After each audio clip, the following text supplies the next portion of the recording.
Hi friend, இந்த வீடியோவில் இட்லி தோசைக்கு ஏற்ற மாதிரி டக்குன்னு ஒரு 10 நிமிஷத்தில் செய்கிற மாதிரியான ஒரு சிம்பிளான தக்காளி சாம்பார்.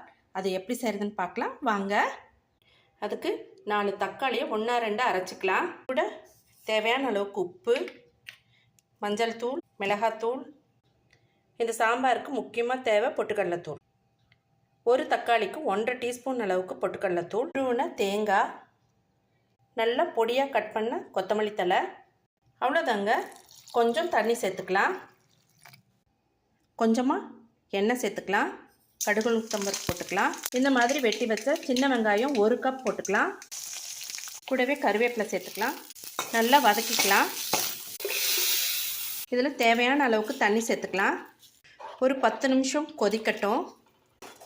சாம்பார் ரெடி.